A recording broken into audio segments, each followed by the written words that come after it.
मैं अरुण कुमार शर्मा ज्ञान वैविध्य चैनल के माध्यम से आप सभी का स्वागत करता हूं।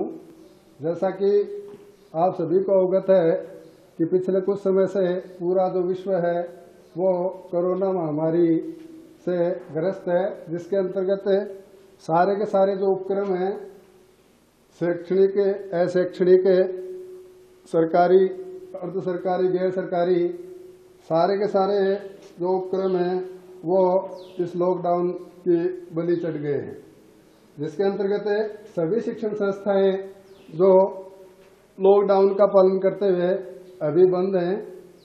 इसी को ध्यान में रखते हुए महाविद्यालय परिवार ने शेर सूरजमल तापड़ी आचार्य संस्कृत महाविद्यालय के ट्रस्टियों ने छात्रों के अध्ययन को सुचारू रूप से चलाने के लिए तथा छात्रों के हित को ध्यान में रखते हुए ऑनलाइन छात्रों के अध्ययन की व्यवस्था की है, जिससे छात्रों का जो अध्ययन है वो सुचारू रूप से चल सके, छात्र उसका पर्याप्त रूप से लाभ उठा सके। उसी के तहत आज मैं आपको कक्षा 10वीं संस्कृत द्वितीय जो विषय है प्रश्न पत्र, जिसके अंतर्गत षष्ठ जो अध्याय है षष्ठम, उसमें जो छंदांशी प्रकरण है उसके बारे में हम आज अध्ययन करेंगे। सर्वप्रथम हम छंदों को प्रारंभ करने से पहले छंद के जो कवि हैं, जो छंद का इतिहास है, उसके बारे में भी हम थोड़ा जानेंगे, क्योंकि इससे छंद के इतिहास से संबंधित प्रश्न पत्र में प्रश्न पूछे जाते हैं, तो हमारे लिए ये जानना भी आवश्यक है। सर्वप्रथम छंद शास्त्र के प्रणेता कौन है, उनके बारे में जानना आवश्यक है। इसलिए छंद शास्त्र के जो प्रणेता हैं वो महर्षि पिंगल माने जाते हैं। इनका के जन्म के समय में वास्तविक कोई तथ्य आधारित समय हमें नहीं मिलता है, इसलिए इनका समय निर्धारण है वो मान्य नहीं है। विभिन्न कवियों के अनुसार अलग अलग मत हैं, जो अपना अपना मत के आधार पर इनका जन्म समय बताते हैं। आचार्य पिंगल जो है वो छंद शास्त्र के सबसे बड़े प्रणेता माने जाते हैं। इनकी रचना है छंद सूत्रम, जो छंद शास्त्र की सबसे बड़ी रचना मानी जाती है। छंद की जो गणना है वो षडांग वेदों में होती है। वेद के 6 अंग होते हैं, जिनमें छंद भी एक अंग है वेद का। जैसे कि कहा भी गया है कि छंद पादौ तु वेदस्य, अर्थात जिस प्रकार मनुष्य में पैरों के बिना गति संभव नहीं है, उसी प्रकार छंद के प्रयोग के बिना एक काव्य अपनी पूर्णता को प्राप्त नहीं कर सकता। तो किसी भी रचना में पूर्णता प्राप्ति के लिए छंद का ज्ञान है वो परम आवश्यक है।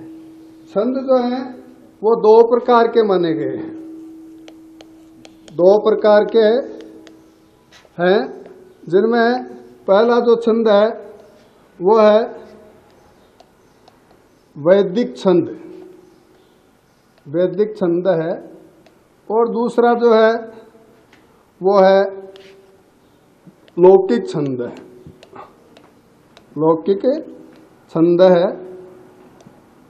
वैदिक छंद, वैदिक छंद जिन छंदों का प्रयोग वेद में होता है, जैसे गायत्री छंद है, उष्णिक छंद है, त्रिष्टुप छंद है, आदि वेद के छंद माने गए हैं।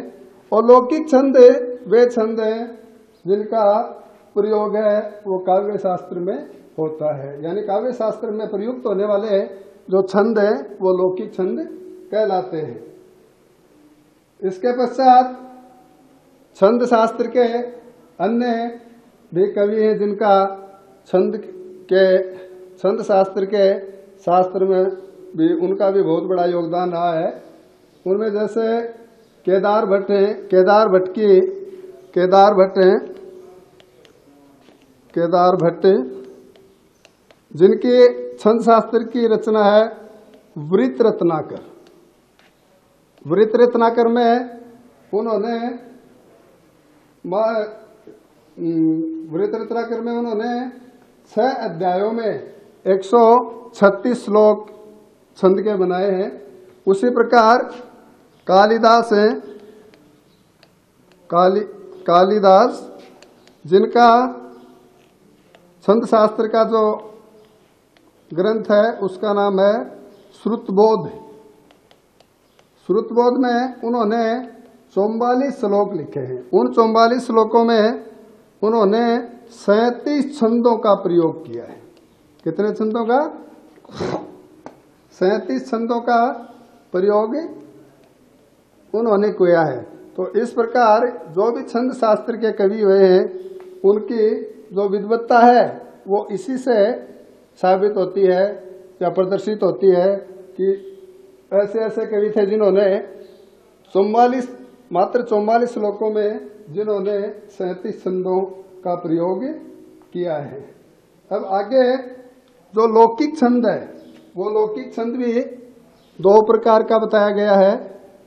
लौकिक छंद को जो काव्य शास्त्र आदि में प्रयुक्त होता है, तो लौकिक छंद उसके भी 2 भेद हैं, 2 प्रकार हैं। 2 प्रकार का बताया लौकिक छंद को। पहला जो छंद है वो है मात्रक छंद।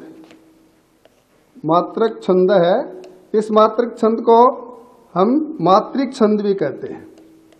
क्या कहते हैं? मात्रिक छंद। दूसरा जो है वो है वर्ण छंद। वर्ण छंद है जिसको हम वार्णिक छंद कहते हैं। क्या कहते हैं? वार्णिक छंद। अब मात्रिक छंद क्या है? जो छंद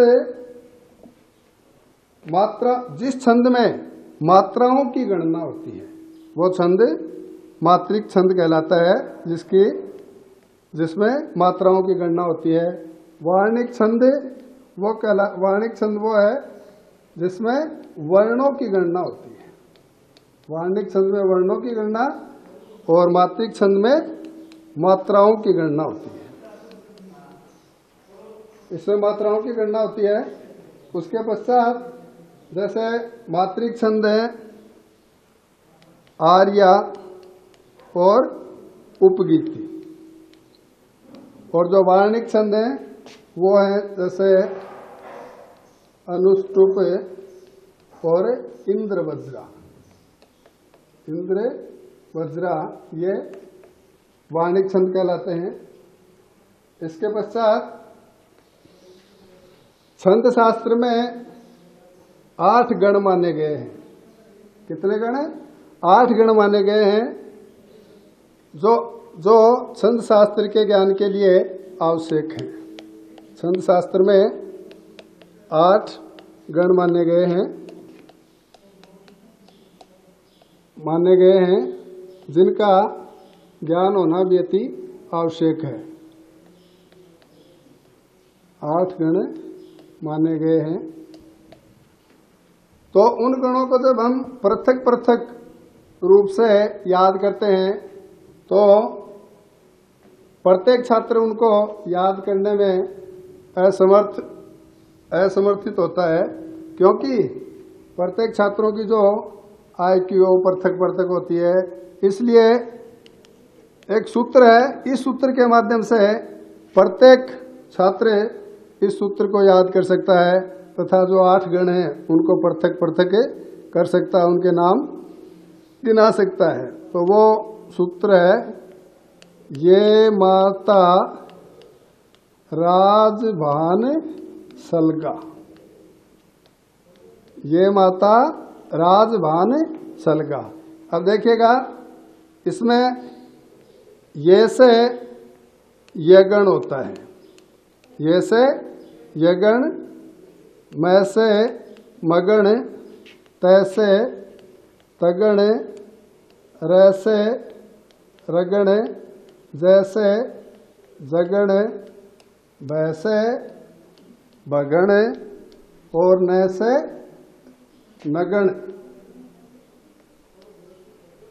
नगण और स से सगण। 1 2 3 4 5 6 7 8।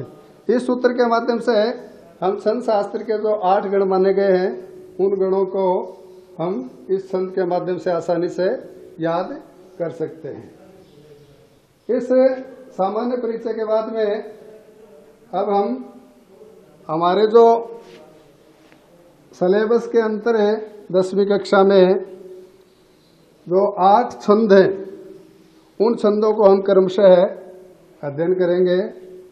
यह केवल 10वीं कक्षा के लिए नहीं, जबकि 10वीं कक्षा से 10वीं कनिष्ठ उपाध्याय, वरिष्ठ उपाध्याय, शास्त्री पर्यंत सभी छात्र छात्राओं के भविष्य में और सिलेबस में छंद है।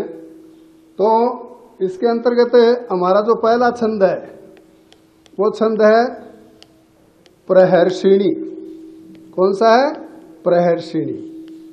तो सर्वप्रथम परीक्षा की दृष्टि से, जैसा परीक्षा में आपको करना उसी दृष्टि से मैं आपको बता रहा हूं। तो सबसे पहले हमें छंद के बारे में पूर्ण जानकारी करने के लिए हमें यह पता होना चाहिए कि किस छंद के अंदर कितने वर्ण होते हैं। तो सबसे पहले जो प्रहर्षिणी छंद है उस छंद में हम वर्ण कितने होते हैं ये पता करेंगे। तो उसमें त्रयोदश है, अर्थात 13 वर्ण होते हैं। 13 वर्ण होते हैं। कैसे होते हैं? उन वर्णों की गणना हम इसके लक्षण के माध्यम से करेंगे। तो इसके बाद में इसका हम लक्षण लिखते हैं। लक्षण मनऊ जरऊ गह त्रिदशयति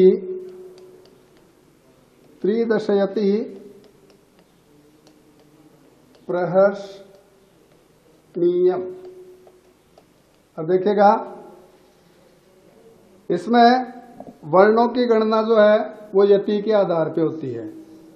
इसमें जो प्रहर्षणी छंद है इसमें जो यति है वो 3 और 10, पहले 3 वर्ण के बाद में यति और उसके बाद में 10 वर्ण के बाद में यति, यानी 3 और 10 13 वर्ण हो गए। इनको छंद का जब हम उच्चारण करते हैं तो यति गति लय आरोह अवरोह पूर्व के छंद का उच्चारण किया जाता है। तो यति का तात्पर्य क्या है? जैसे हमने यहां लिखा 3 और 10 पर यति होती है। तो पहले जो 3 वर्ण है, ये जो 3 वर्ण है, यहां पर इस गह वर्ण के बाद में थोड़ा विराम होता है, उस विराम को ही यति कहा जाता है। जैसे उच्चारण कैसे करेंगे? मनऊ जरऊ गह त्रिदशयति प्रहर्षणीयम। ऐसे इस प्रकार इसका हम उच्चारण करेंगे। यति का मतलब आप समझ गए कि मनऊ जरऊ गह, यहाँ 3 वर्णों के उच्चारण के बाद में जो विराम लिया जाता है उस विराम को हम यति कहते हैं।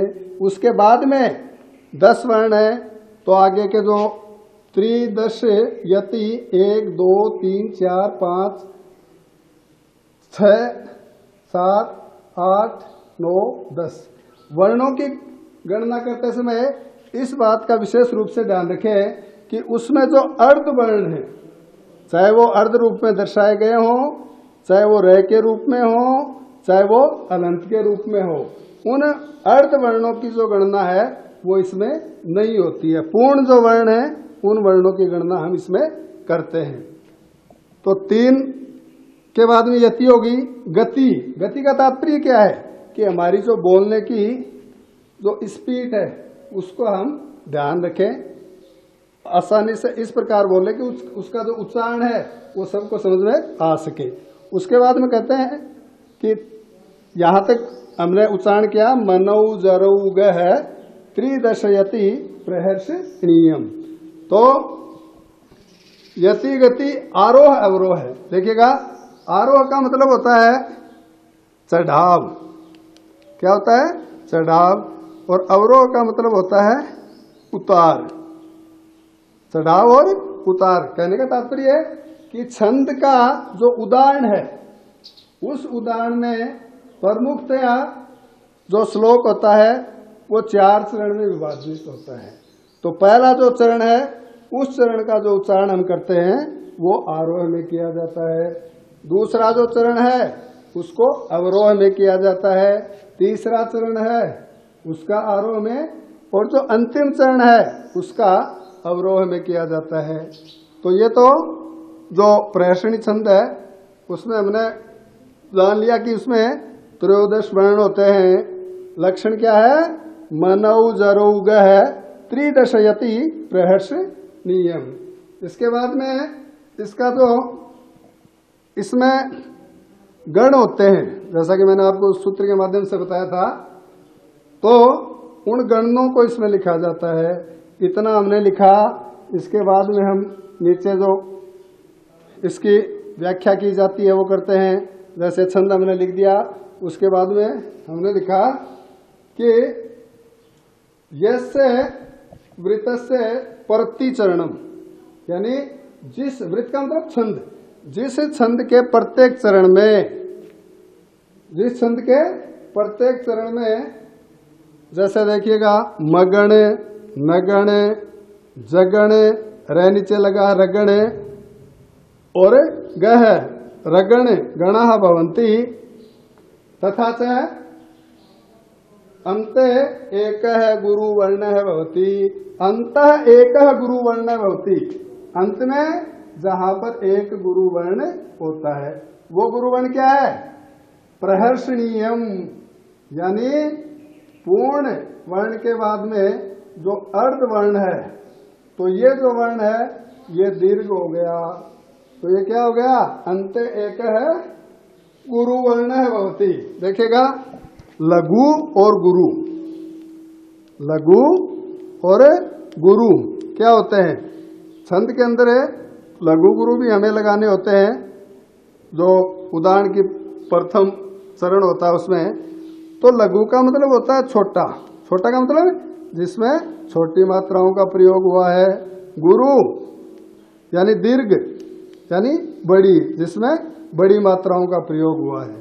तो इस प्रकार लघु और गुरु, तो जैसे वृत्तस्य प्रतिचरणम, जैसे वृत्तस्य प्रतिचरणम मगण नगण जगण रगण गयगणः अन्ते च एक गुरुवर्ण भवति तत्वृतम प्रहर्षणी वृतम कथ्यते। उस वृत्त को प्रहर्षणी छंद कहा जाता है। और इसमें त्रिभिः 10 अक्षरैः यतिः भवति, कहते हैं इसमें 3 और 10 अक्षरों पर यति होती है। जैसा कि मैंने आपको बताया 3 वर्ण कौन से हैं? मनौ जरौ गह त्रिदशयति प्रहर्षणीयम। 3 वर्ण ये हैं और 10 वर्ण वो हैं। तो 3 और 10 वर्णों पर इसकी यति होती है। अब आगे इसका उदाहरण देखते हैं हम। उदाहरणम, प्रत्येक छंद का उदाहरण आपकी बुक में दिया हुआ है। तो प्रथम जो पंक्ति है उदाहरण की, उस पंक्ति में लघु गुरु लगा कर आपको बता रहा हूं, उसको आप याद कर लेंगे। तो इसका जो उदाहरण है, जो प्रहर्षणी छंद के लक्षण के बाद इसका उदाहरण देखते हैं। उदाहरण जिसमें हम लघु और गुरु का लगाएंगे, तो इसका उदाहरण है निर्दिष्टाम कुलपतिना से पर्णशाला। उच्चारण कैसे करेंगे? निर्दिष्टाम कुलपतिना च पर्णशाला, इसमें लघु और गुरु लगाएंगे। तो निर्दिष्टाम, तो यहाँ पे नी और अ मिलकर ये दीर्घ हो गया। इसके बाद में ती और आधा श मिलकर दीर्घ हो गया। तो ये तीनों वर्ण दीर्घ हो जाएंगे। इसके बाद में कुलपतिना, कुलपतिना में ऊ में ऊ की मात्रा छोटी है तो ये लघु होगा, ल है ये भी लघु होगा, ये भी लघु होगा, ती भी लघु होगा, और ना है वो दीर्घ हो जाएगा। स है वो भी एकल वर्ण है तो ये भी ह्रस्व होगा, लघु हो जाएगा। पर्णशाला में प के बाद में रे का उच्चारण हो रहा है इसलिए ये दीर्घ हो जाएगा। न ह्रस्व, सा है ये भी दीर्घ है, और ला है ये भी दीर्घ है। इस तरह ये आपको लघु और गुरु बता दिए गए। पुनः इसका अध्ययन करके पूछ सकते हैं। तो आगे जो दूसरा हमारा छंद है वो है वसंत तिलका। क्या है? वसंत तिलका। तो ये जो वसंत तिलका छंद है इसमें कुल जो वर्ण होते हैं वो होते हैं 15 है। 15 यानी 15 वर्ण। प्रत्येक छंद के ज्ञान के लिए प्रत्येक छंद में प्रयुक्त होने वाले या जो अक्षर है उन वर्णों का या अक्षरों का ज्ञान होना हमें आवश्यक है, तभी हम उस छंद का पता लगा सकते हैं। उसका लक्षण भी हमें याद होना चाहिए। जिस छंद का लक्षण हमें याद होगा तो हमें वर्णों की गणना करने में किसी प्रकार की त्रुटि नहीं होगी, क्योंकि यति के आधार पर हम उनकी गणना कर सकते हैं।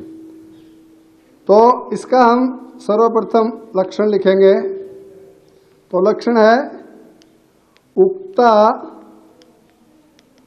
वसंत तिलका तैभजा जगऊ गह। देखिएगा इसका उच्चारण कैसे करेंगे हम। इसका देखिएगा यति कहाँ कहाँ पर होगी। 15 वर्ण है तो 8 और 7, पहले 8 वर्ण बाद के 7 वर्ण, यानी यति कहाँ पे होगी 8 वर्ण के बाद में। तो यहाँ उच्चारण करेंगे, पहले काउंट करके देख लेते हैं हम। तो अर्ध वर्ण को हम काउंट नहीं करेंगे। तो उ ता 2 गए, 3 4 5 6 7 और ये 8, यानी यति कहाँ पे होगी, यहाँ पे होगी। इसके बाद में 7 वर्ण शेष बचते हैं। त भ जा जगऊ गह।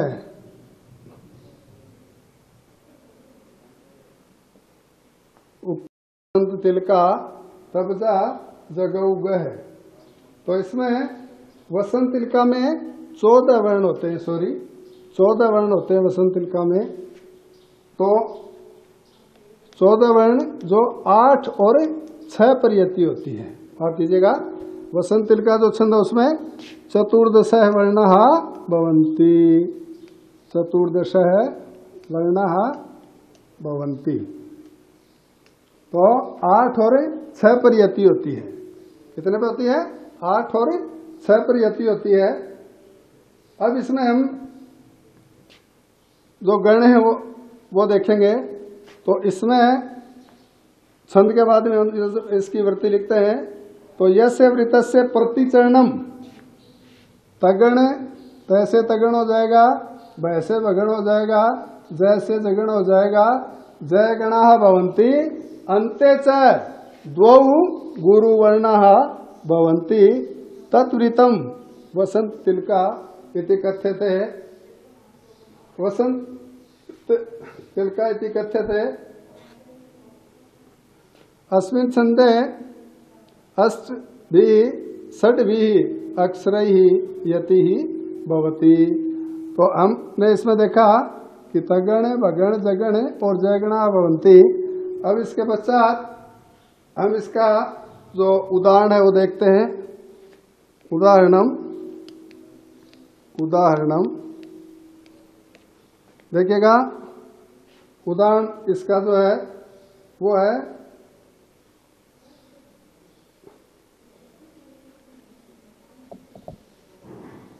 पापा निवारयति, पापा निवारयति, पापा निवारयति योजयते हिताय, हिताय।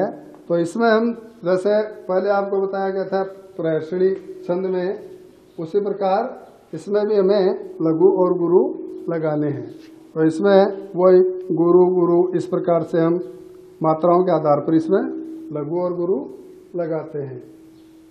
इसके बाद में तीसरा जो हमारा छंद आता है, उस छंद में का नाम है मालिनी। मालिनी वृतम। मालिनी जो छंद है उसमें 15 वर्ण होते हैं, 15 वर्ण होते हैं, जिनकी 8 और 7 परे यति होती है, 8 और 7 परे। तो सबसे पहले हम इसका लक्षण लिखेंगे। मालिनी का लक्षणम न मैं ये युतेयम मालिनी भोगी लोकई लोकई ही। देखिएगा, न मैं ये युतेयम 1 2 3 4 5 6 7 8, 1 2 3 4 5 6 और 7, यानी 8 और 7 पर इसकी यति होती है। इसका उच्चारण हम कैसे करेंगे? न मैं ये युतेयम मालिनी भोगी लोकई। देखिए, उच्चारण से ही छंद की पहचान होती है। प्रत्येक छंद का अपना अपना भिन्न भिन्न उच्चारण है, तो उस उच्चारण की दृष्टि से ही छंद की पहचान होती है। तो आप बिल्कुल इसी प्रकार उच्चारण करें, 8 और 7 पर इसकी यति करें। अब इसमें हम गणों की पहचान करेंगे। तो देखिएगा, न से नगण हो गया, फिर नगण हो गया मगण, यानी यस्य वृतस्य प्रतिचरणम नगण नगण मगण यगण यगणाः भवन्ति अन्ते च गुरुवर्णः भवति तत्वृतं मालिनी वृतं कथ्यते। अस्मिन् वृते अष्टभिः सप्तभिः यतिर भवति। तो इसका जो उदाहरण है, इसमें आप लगाएंगे, इनको अलग अलग लिखेंगे। जैसे नगण हो गया, नगण हो गया, मैं से मगण हो गया, यगण हो गया, फिर यगण हो गया, और ये गणाः भवन्ति। इस प्रकार से उसमें वृत्ति में हम इनको लिखते हैं। अब इसका जो उदाहरण है वो हम देखेंगे। उदाहरण का जो पहला चरण है, उस पहले चरण में हम लघु और गुरु का प्रयोग करेंगे। तो इसका जो उदाहरण है वो मनसी वचसी काय, मनसी वचसी काय पुण्य पीयूष वर्णा, पुण्य पीयूष पूर्णा, पुण्य पीयूष पूर्णा। तो इनमें हम लघु और गुरु लगाएंगे। इस पुस्तक के उदाहरण के अलावा भी, जैसे कि हम सभी कोई भी धार्मिक ग्रंथ पढ़ते हैं, जैसे हनुमान चालीसा है, रामायण है, उसमें निहित जो उदाहरण होता है वो भी हम इसमें दे सकते हैं। जैसे हनुमान चालीसा आप सभी पढ़ते हैं तो आपको याद ही होगा, अतुलित बल धामम हेम शैलाभ देहम। ये उदाहरण भी, हेम शैलाभ देहम धनुजवन कृशानम ज्ञानिनाम अग्रगण्यम सकल गुण निधानम वनराणामधीशम रघुपति प्रिय भक्तम वात जातम नमामि। यह भी आप सबको लगभग याद ही होगा, तो आप इसका भी प्रयोग कर सकते हैं। तो इसमें हम लघु और गुरु लगाएंगे। तो जैसा कि पहले भी मैंने बताया, लघु का जो चिन्ह है वो क्या है? आई, और गुरु का जो चिन्ह है वो क्या है एस। तो इसमें हम उदाहरण की जो प्रथम चरण है उसमें लघु गुरु लगाएंगे। तो यहाँ ऋस्व है, यहाँ ऋस्व है, यहाँ ऋस्व है, तो इन तीनों में क्या होगा आई का चिन्ह लगेगा, यानी लघु का चिन्ह लगेगा। यहाँ भी यही लगेंगे, यहाँ पे दोनों दीर्घ हैं, दोनों दीर्घ हो जाएंगे। यहाँ पे दीर्घ है, यहाँ पे ऋस्व है, यहाँ पे दीर्घ है, यहाँ पे दीर्घ है, यहाँ ऋस्व है, यहाँ दीर्घ है और यहाँ दीर्घ है। तो इस प्रकार से किसी भी श्लोक का जो उदाहरण के रूप में जिसको हम प्रस्तुत करते हैं उसका जो प्रथम चरण होता है उस प्रथम चरण में लघु और गुरु का लगाना अनिवार्य है। अब इसके बाद में छंद के बाद में हम जो शिखरणी छंद है उस शिखरणी छंद को हम पढ़ेंगे। तो देखिएगा,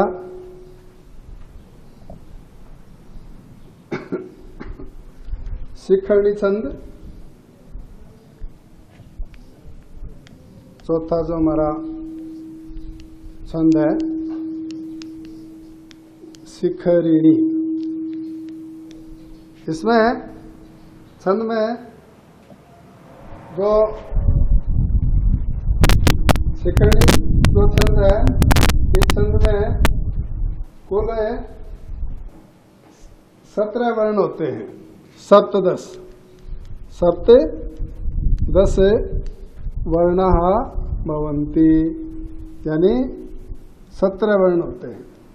भवन्ति 17 वर्ण होते हैं। वर्णों की संख्या को बिल्कुल याद रखना आपको। उसके बाद में हम इसमें लक्षण लिखेंगे। लक्षणम, तो इसका लक्षण है रसई रुद्रई छिन्ना, रसई रुद्रई छिन्ना यमन सब लाग है शिखरणी। शिखरणी, तो सबसे पहले इसमें जो हम गण हैं उन गणों की पहचान करेंगे। इसमें जैसे कि यस्य वृत्तस्य प्रतिचरणम, यानी जिस छंद के प्रत्येक चरण में यगण मगण नगण सगण भगण गणा भवन्ति तत्वृतम शिखरणी इति उच्यते। कहते हैं जिस छंद में के प्रत्येक चरण में यगण मगण नगण सगण वह गणा गण होते हैं वो शिखरणी छंद कहलाता है। इसमें अंत में एक गुरुवर्ण होता है, जो ये गुरुवर्ण है, इसमें बड़ी की मात्रा प्रयोग होता है, गुरुवर्ण होता है। इसके पश्चात इसमें 11 और 6 पर यति होती है। 11 वर्ण, जिनमें पहले मैंने बताया आपको अर्धवर्णों की गणना नहीं करनी है। तो 1 2 3 4 5 6 7 8 9 10 11 और 6, 11 और 6 पर यति होती है। इसका उच्चारण कैसे करेंगे? रसई रुद्रैश्चिन्ना यमन सब लाग है शिखरणी। ध्यान से सुनिएगा उच्चारण, रसई रुद्रैश्चिन्ना यमन सब लाग है शिखरणी। इसका ऐसे हम उच्चारण करेंगे। इसके बाद में वृत्ति जो आपको मैंने बताई कि जैसे वृत्तस्य प्रतिचरणम यगण मगण नगण सगण भगण गणा भवन्ति अन्ते च एक गुरुवर्ण भवन्ति तथा च एकादश भी षड भी अक्षरी ही यति ही भवति। ये लिखने वृत्ति लिखने के बाद में इसका हम उदाहरण लिखते हैं। उदाहरण लिखते हैं। तो उदाहरण लिखेंगे, प्रथम पंक्ति लिख रहा हूं। शिरः सार्वम स्वर्गात् पशुपति। शिरः सार्वम स्वर्गात् पशुपति क्षितिधरम।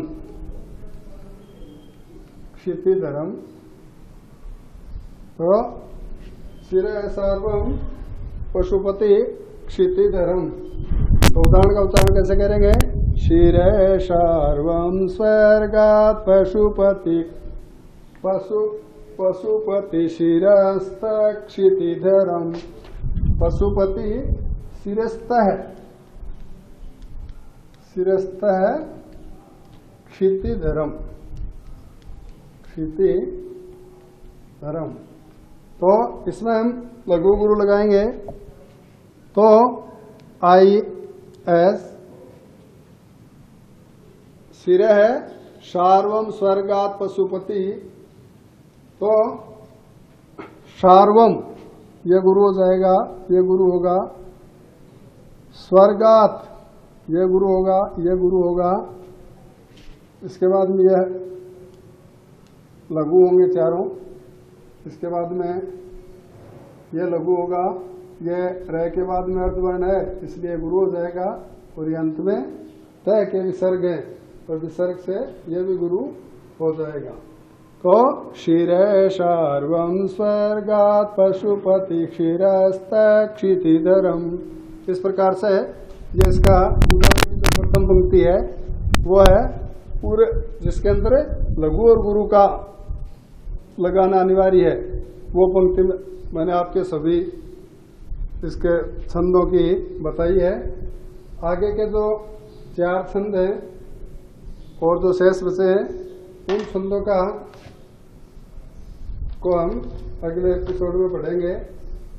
तो मुझे उम्मीद है सभी छात्र बालक बालिकाएं बताया गया जो छंद शास्त्र का परिचय है, 4 जो छंद आपको बताए गए हैं, प्रहर्षणी है, वसंतिका है, मालिनी है, शिखरणी है, ये छंद आपको समझ में आए होंगे।